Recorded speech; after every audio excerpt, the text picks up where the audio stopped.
The only now I have to say no, I don't regret it. What I regretted is that it was ugly to me and the people found it out. Tina Turner would later say that the music business never just asked for talent. It asked for a toll.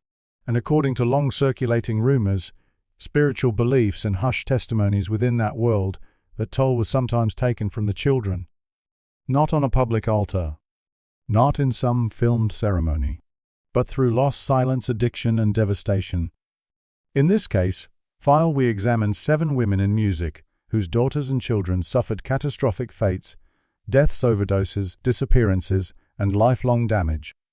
Events that some insiders quietly described as sacrifices traded for power, protection, or a career that would not fall. Was it truly a direct pact with something dark, or a belief system so powerful it shaped choices that slowly destroyed families? Tina Turner never presented evidence. What she talked about was fear of a force larger than contracts, larger than sales charts, larger even than motherhood itself. And once you start tracing the patterns, one question refuses to go away. Were these girls truly cursed or abandoned inside a system that demanded everything? Chapter 1. Whitney Houston, the Mother, the Curse, the Repeat. 1993-2015. The first name Tina Turner reportedly pointed to was Whitney Houston. Not because Whitney was fragile, but because her tragedy was the clearest example. Tina used to say that if you really wanted to see the price of fame, you had to stop looking at the star and start looking at the children. And no story haunted insiders more than this one. Whitney was a global icon, shielded by money, influence, and a public image wrapped in faith. So why did her only daughter end up walking almost the exact same road? Addiction, isolation, and a death scene so disturbingly similar, it stunned the world. For many behind the scenes, this was not random. It was the loudest warning sign of all. The question Tina believed people were too frightened to ask was brutal in its simplicity. How does the daughter of one of the most famous women on the planet die, as if the same bill is being collected twice? Whitney Houston stepped into motherhood at the peak of her power.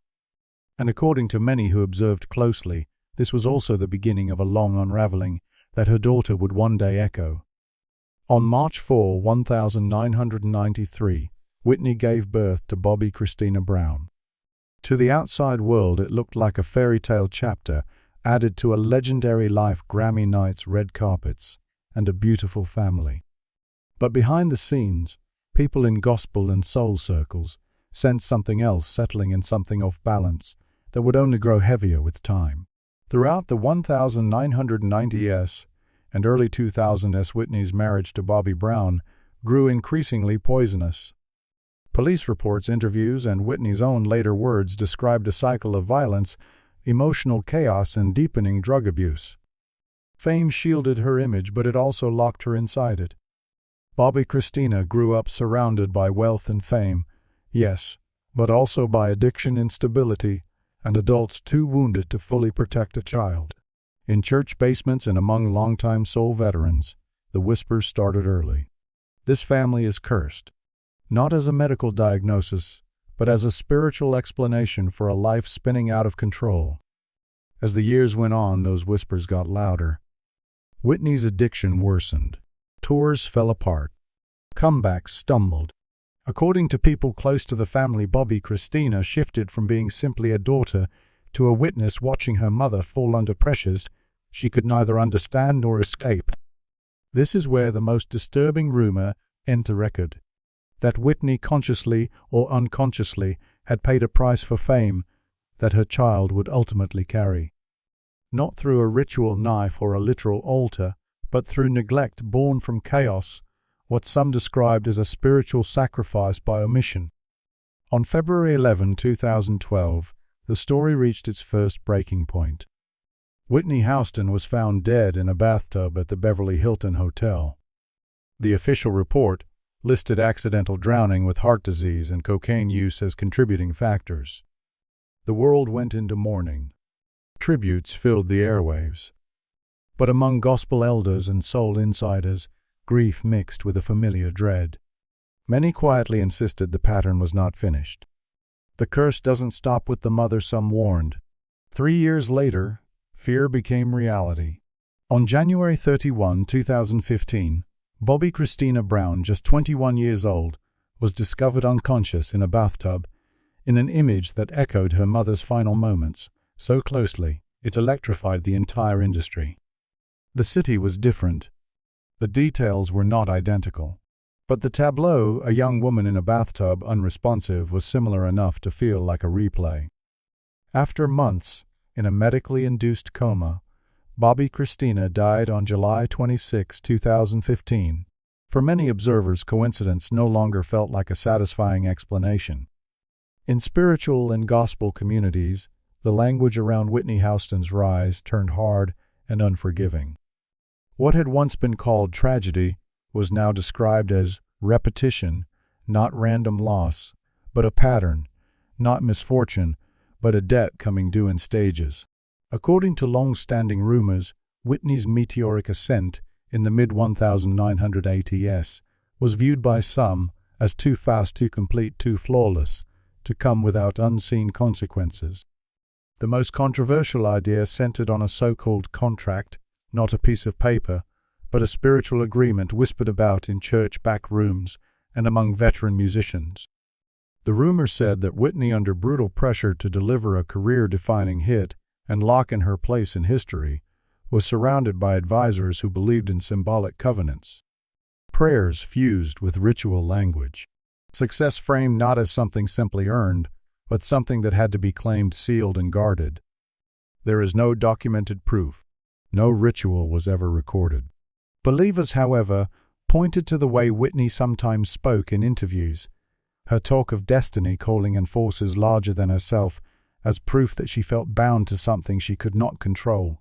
Some took that idea even further. They claimed Whitney showed signs associated with secret spiritual orders, not robes or public ceremonies, but symbols and behaviors that were later reinterpreted as marks, particular hand gestures during performances, recurring imagery in stage designs, lyrics that emphasized surrender, possession, or inevitability.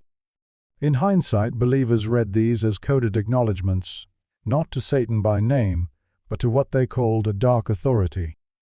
Again, there is no hard evidence, only grief overlaying interpretation.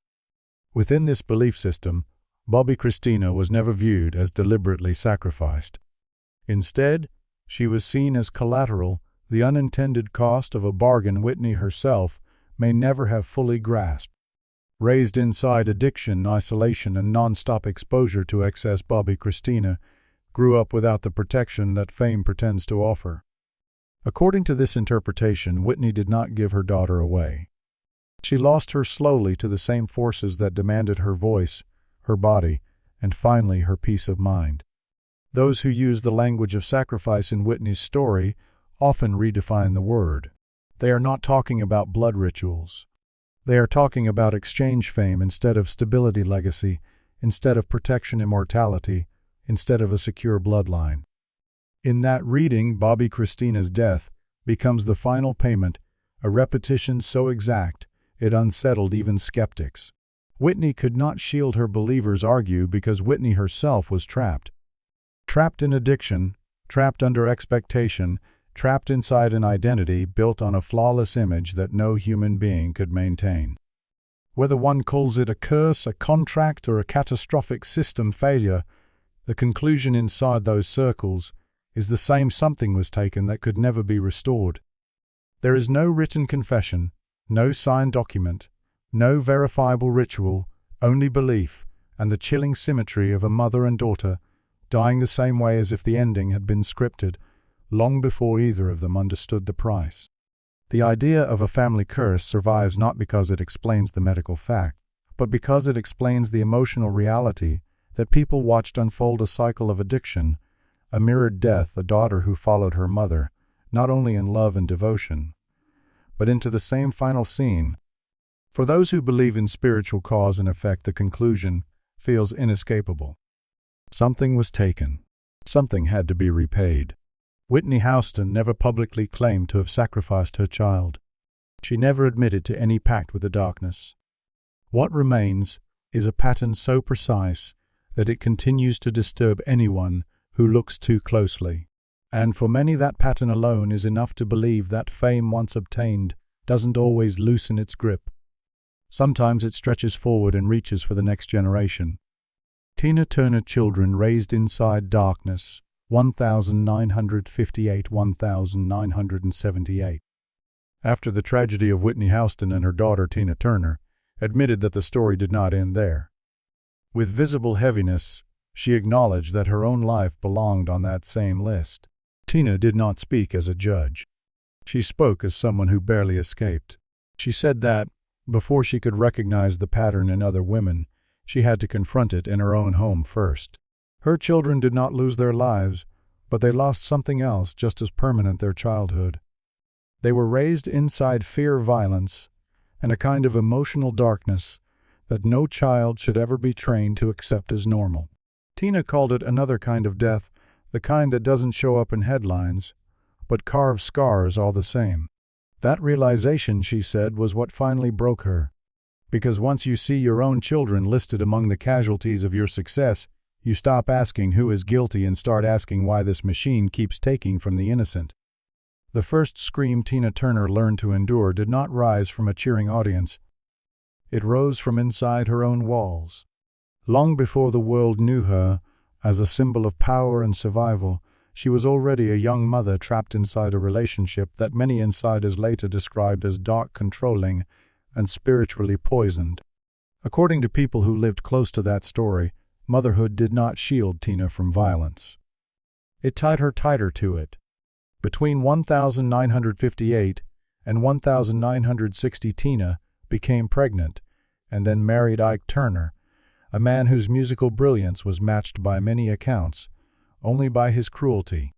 What followed from 1960 through 1976 was not just a troubled marriage. It was a closed system of domination. Tina would later confirm years of physical beatings, sexual violations, and psychological control. But what is often erased from the public narrative is the way this environment soaked into her children's lives. They grew up backstage, in hotel corridors, in studio lounges, in houses where tension never fully went to sleep. People close to the Turner circle have said that violence was not hidden from them. It was simply part of the air. Screams through thin walls, bruised faces, sudden disappearances. Ike's rages could explode without warning, and Tina's fear never really left the room. In later interviews, Tina described this era as a spiritual prison language that would fuel decades of dark speculation inside soul and rock communities. Those rumors grew sharper during the early to mid-1960s, when Ike Turner's influence in rhythm and blues circles was near its peak. According to longtime musicians, who claimed they worked sessions around 1962, 1966, Ike was feared not just for his temper, but for what some believed he thought he knew about power. The talk never surfaced publicly. It stayed in dressing rooms, tour buses, and smoky studio lounges where the lights were low and words traveled farther than proof. Several session players later recalled Ike talking about success as something that had to be held, claimed, or defended, not earned, defended.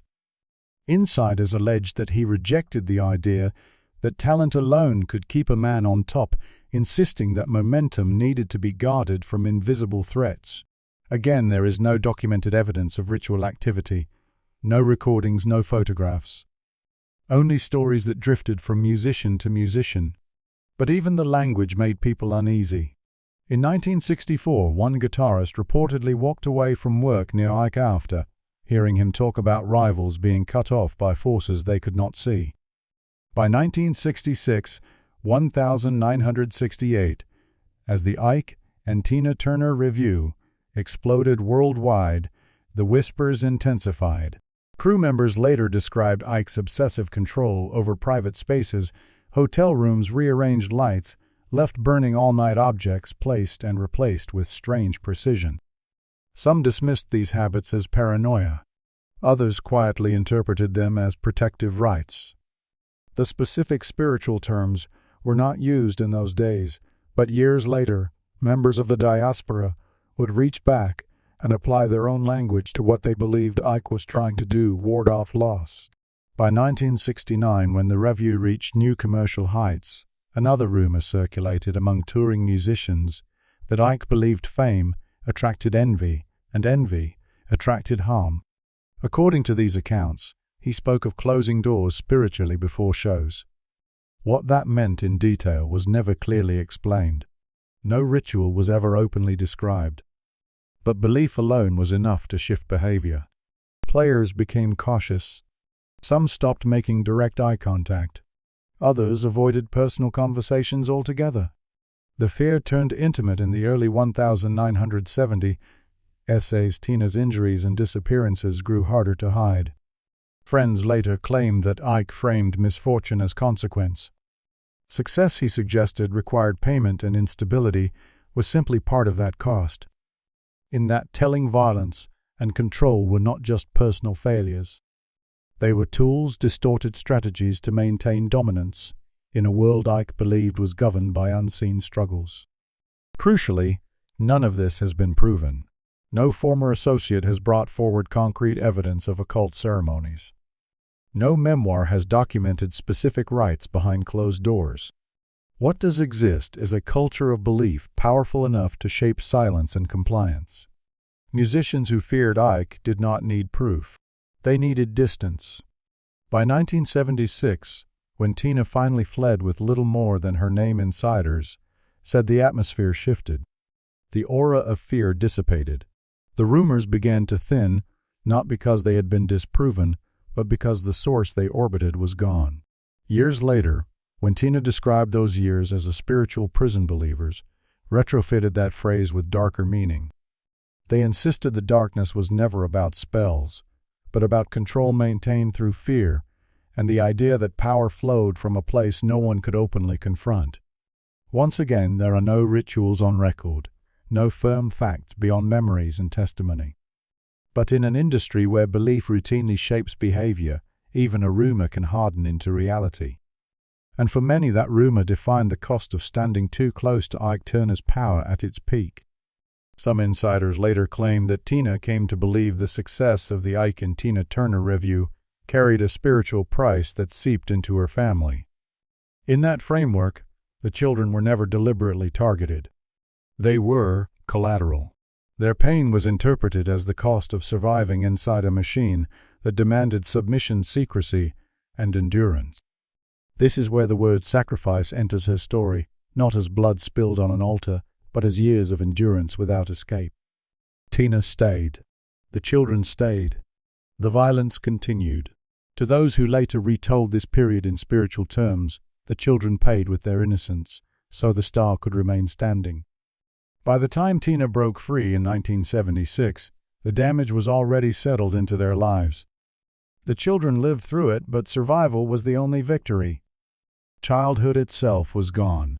Tina would later suggest that something evil had fed on that season of her life, though she did not label it Satan and never claimed a direct pact. What she did repeat was that there was darkness there, heavy, suffocating darkness, and it took years of spiritual rebuilding to climb out of it. To the believers, Tina's children were not sacrificed on an altar. They were raised inside one. Aretha Franklin children born into silence, 1955–1957. Aretha Franklin's children entered life under a rule that was never written down but ruthlessly enforced: do not speak. Before she became the Queen of Soul, before the awards, the civil rights anthems, and the shimmering gowns, Aretha was a child herself, forced into motherhood, in secrecy, in shame, and under absolute control. On January 28, 1955, Aretha Franklin gave birth to her first son at just 12 years old. On August 31, 1957, she gave birth again at 14. These dates are part of the official record. What came afterward, however, was not protection. It was erasure. The identities of the fathers were never publicly named. The pregnancies were hidden from the outside world. The births were folded away beneath layers of religious power and family authority. Aretha's father, Reverend C. Franklin, was one of the most influential voices in the black church. Historians and biographers have said his reach over media community and narrative was nearly total. Journalists were turned away. Questions were cut off. Inside gospel circles the message was blunt. This must never be discussed. Within those same faith communities, another darker interpretation began to circulate. Aretha's early pregnancies were framed by some as a spiritual stain that had to be buried for her gift to rise unchallenged. Gospel elders, according to later accounts, spoke of it not as a wound to be healed, but as a sin to be hidden, buried, not redeemed. Her children grew up largely outside the glare of her early fame. They did not stand center stage with their mother. They were almost never part of the public storyline.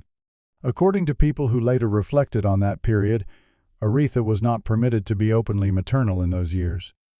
The carefully shaped image, holy voice, consecrated destiny, pure vessel, had to be guarded at any cost. And once again, the cost was paid by the children's visibility. This is where, for believers, the language of sacrifice becomes impossible to ignore. Not because they think Aretha chose this outcome, but because the system surrounding her demanded it. The children existed, but not openly. They were breathing, but in shadow. In spiritual terms, some describe them as living offering souls kept in the dark so that the chosen voice could stand clean in the light. There is no proof that Aretha herself believed in satanic pacts or dark covenants. What does exist in abundance is testimony that shame, fear of divine punishment, and religious terror shaped her early years. In that atmosphere, silence became a survival tactic. Motherhood turned into something to conceal, not celebrate. To those who frame her story through a darker spiritual lens, Aretha's children were not sacrificed through death. They were sacrificed through denial of acknowledgement, denial of presence, denial of a mother who could claim them without consequence. And in a belief system where silence is treated as a shield of power, that denial becomes the offering. The children are made invisible so the chosen narrative can stand untouched. Chapter 4. Florence Ballard. When motherhood ended, a career 1976.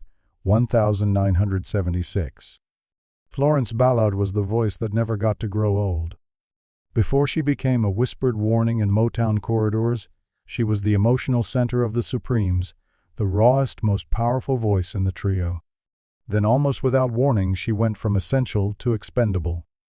The breaking point came in 1967. That year, Motown officially removed Florence Ballard from the Supremes. Publicly, the story was polished attitude issues, instability, unprofessional behavior. Behind the curtain, insiders told a colder version. Florence was struggling financially, emotionally, physically, and according to long-running rumors inside Motown, motherhood was quietly labeled incompatible with the image they were selling. Between 1968 and 1970, Florence gave birth to children while living on the edge of poverty. This was not just a decline in fame. It was a collapse. Friends later described a woman who went from headlining global tours to worrying about basic bills, about food on the table. The same industry that had once leaned on her voice now treated her as dead weight. Inside Motown circles, a cruel tag reportedly followed her: bad energy. That phrase meant more than gossip. It was a warning label. Former Motown associates have claimed that female artists were explicitly discouraged from getting pregnant while under contract. Pregnancy meant unpredictability, vulnerability, and a loss of control. Florence's pregnancies in this telling were not just personal choices.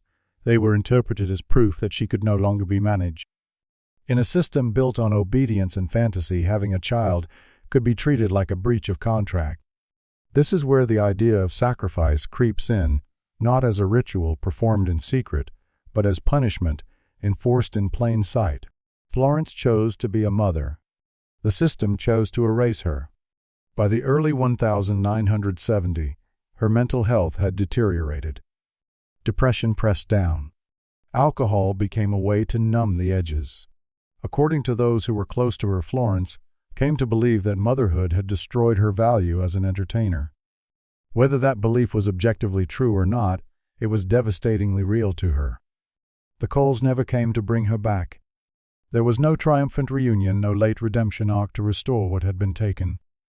On February 22, 1976, Florence Ballard died at just 32 years old.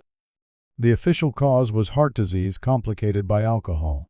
She died poor, mostly forgotten by the same machine that had once showcased her voice on some of the most famous records in the world.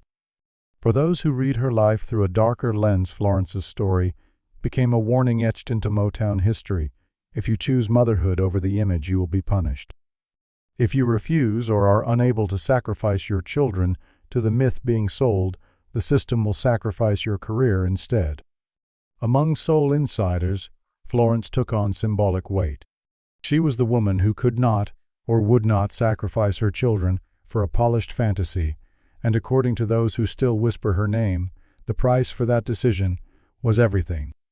Tammy Terrell, the child that never reached the microphone, 1966, 1970. Tammy Terrell's smile hid a pain the world never heard her fully sing about. In 1966, she and Marvin Gaye became one of soul music's most beloved duos. Their duets felt almost sacred, intimate, tender, alive with a chemistry many believed was real. Night after night they performed love songs that sounded less like performances and more like confessions. Then came October 14, 1967. That night, on a Virginia stage, Tammy collapsed mid-performance. Marvin caught her as she crumpled into his arms. The show stopped. The fantasy shattered. Doctors would later diagnose her with a brain tumor. Over the next 2 years, she endured surgeries, treatment, and a long, painful decline. She was still in her early 20s. Inside the industry, another story surfaced, never printed, never confirmed, but never quite disappearing. According to persistent whispers among musicians and Motown staff, Tammy Terrell may have been pregnant shortly before her health collapsed. No public medical record confirms this. No official biography states it plainly. Yet the rumor has survived for decades because of one detail that continues to bother those who investigate the absence of detail. Tammy's medical history, as it appears in public summaries, rarely touches her reproductive health. The progression of her illness is described in broad strokes. Dates blur. Choices go unexplained. To believers in the darker version of events, that silence is not an accident. They argue that a pregnancy, real or even suspected, would have been catastrophic for Motown's carefully crafted image at the height of her success with Marvin Gaye. In their interpretation, Tammy's body became a battlefield between truth and branding. From 1968 to 1970, her condition worsened. Marvin, according to later accounts, was crushed by guilt and grief, saying he was never the same after her death. Those who subscribe to the sacrifice narrative say Tammy represented something the system did not know how to protect: youth, vulnerability, and the possibility of motherhood that could shatter a profitable illusion. On March 16, 1970, Tammy Terrell died at just 24 years old. No child was ever acknowledged. No pregnancy was ever documented. For skeptics, that is where the conversation ends. For believers, that is exactly where it begins. They argue that Tammy's story fits too neatly into a pattern. Women whose bodies became inconvenient to the machine were erased, silenced, or left to fade away without rescue. In that telling, Tammy's sacrifice was not a child who lived, but a child who never got the chance to exist. And to those who look for meaning in what is missing, that absence is the loudest sound of all. Chapter 6. Chaka Khan, Children Paying the Price, 1970s 2010s. The first warning, people say, did not come from a doctor. It came from the child. Inside the industry, whispers followed Chaka Khan's rise. Her fame was blazing upward, but something in her private life was quietly cracking, and the cost would not fall on her alone. Through the 1970s, Chaka's ascent was electric. As the voice of Rufus, and then a solo powerhouse, she seemed to be everywhere, on tour, in studios, under spotlights that rarely dimmed. What looked like glamour from the outside, insiders described as survival through numbness. By Chaka's own later admission, cocaine addiction became a constant companion. During this turbulent climb, Chaka became a mother. Her son, often identified as Damien Holland, was born with cerebral palsy and autism facts Chaka has acknowledged publicly. The medical reality is straightforward. The spiritual interpretation is where rumor begins. Within soul and funk circles, some framed Damien's condition as a reflection of a life lived under relentless pressure addiction and spiritual imbalance. Not a divine punishment, they said, but a debt passed down. As the 1980s and 1990s unfolded, Chaka's struggles deepened. There were drug-related arrests, rehab stays cancelled, and resurrected tours. Friends described a woman fighting to stand upright while the ground beneath her shifted constantly. Damien, meanwhile, grew up in a world where love existed alongside chaos. To believers in the darker narrative, this is where the idea of children bearing the cost takes root, not as a single act, but as a long, grinding consequence. Children absorbing the fallout of a life their parents never really had time to stabilize. The story twisted further in 2011. That year, Chaka's family was shaken by a kidnapping incident involving her sister Yvette Stevens, who was taken by Chaka's then-husband and later released. The incident horrified the public and scarred the family. For insiders who already believed a shadow followed Chaka's success, this was confirmation danger did not just appear around her career. It walked into her home. In gospel-adjacent and spiritual communities, the language hardened. Some talked about generational debt burdens moving quietly through bloodlines. Others rejected that idea, arguing that addiction, stress, and systemic neglect were enough to explain everything. Even among skeptics, one fact was hard to ignore: the superstar survived in the spotlight while her child carried lifelong challenges from birth. This is why the sacrifice theory refuses to fade. Not because anyone claims Chaka wanted harm, but because her child seemed to carry a cost he never chose. In that reading, the industry's demands and the self-destruction they encouraged became an invisible altar. Damien's life, marked by disability and vulnerability, was cited by believers as proof that children often inherit the damage of battles their parents fought just to stay on stage. Chaka herself has pushed against mystical explanations, focusing instead on recovery, responsibility, and care. But the rumors linger precisely because the pain is undeniable. When a star survives and the child suffers, people start looking for meaning in places medicine cannot fully reach. For some, that meaning is spiritual. For others, it is social. Either way, the conclusion lands in the same place: the child paid a price fame never covered. Chapter 7. Marvin Gaye and Anna Gordy, Children in a War Zone, 1970 s. 1980 s. If there is such a thing as sacrifice in this story, it begins not in a studio or sanctuary, but in a house. A family home where fear became routine and children learned to listen for danger instead of lullabies. Marvin Gaye's marriage to Anna Gordy, sister of Motown founder Berry Gordy, set their family at the center of one of Motown's most charged power webs. By the 1970s, Marvin's genius was fused to his demons. Cocaine addiction, paranoia, and escalating conflict dominated his life. Anna, once his grounding force, became both partner and opponent in a relationship that mixed passion with violence. Their home, by many accounts, became a battleground. Police reports and court documents record domestic disputes. Friends remembered nights full of shouting, slammed doors, shattered objects, and a quiet, heavy fear. The children who moved through those rooms, biological and stepchildren, absorbed that instability as normal.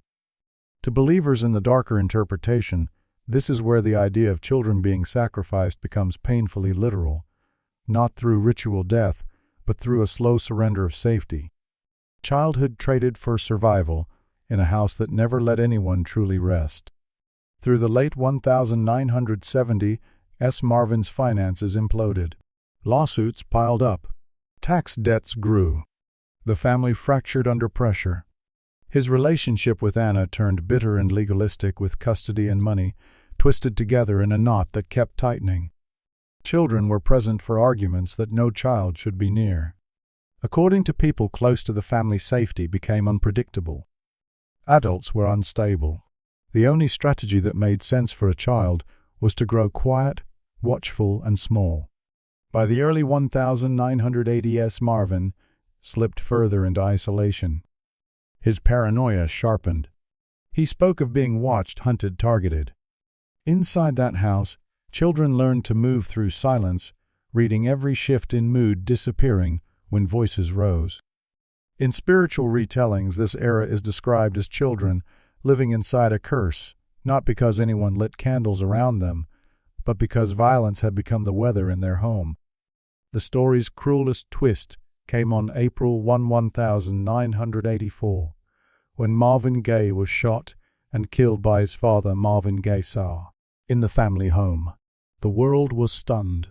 For those who had grown up within that house, the horror confirmed what they had always sensed: the danger was never entirely outside. The children lost more than a father.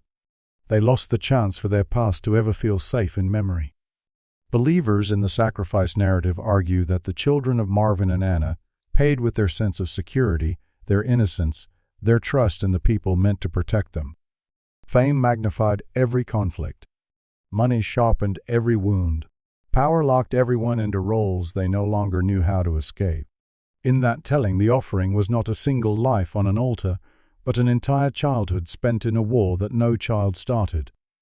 Skeptics insist that addiction, untreated mental illness, and generational trauma explain everything, and they may be right. But the rumor persists because the pattern persists. When brilliance collides with power and substances, it is almost always the children who stand closest to the blast. In the end, Marvin Gaye left behind immortal music and a family marked by trauma that no song could erase. Whether one calls it a curse, a sacrifice, or a failure of protection, the result is the same. The children grew up inside a war zone that the world called a home. Near the end of her life, Tina Turner stopped talking about chart positions and trophies. She talked about prices. She said that fame did not just ask for talent. It demanded silence. It demanded endurance. And sometimes it demanded the lives, physical, emotional, or spiritual, of the people closest to you. Tina never claimed she watched robed rituals. She never stood on a stage and named Satan as the architect. What she warned about was something even harder to fight: a system so powerful that it convinces artists suffering is normal, that children will somehow be fine, that survival is worth any cost as long as the spotlight stays on. Looking back at Whitney, Tina, Aretha, Florence, Tammy, Chaka, Marvin, and Anna, she believed the pattern was impossible to ignore. The stars lived. The children paid. Not because their mothers and fathers were monsters, but because the machine they served rewarded obedience and punished humanity. So the question Tina left behind still burns. If fame requires you to lose your children physically, emotionally, or spiritually, who are you really making a deal with? If you know someone whose life or personality mirrors this story, share their name in the comments.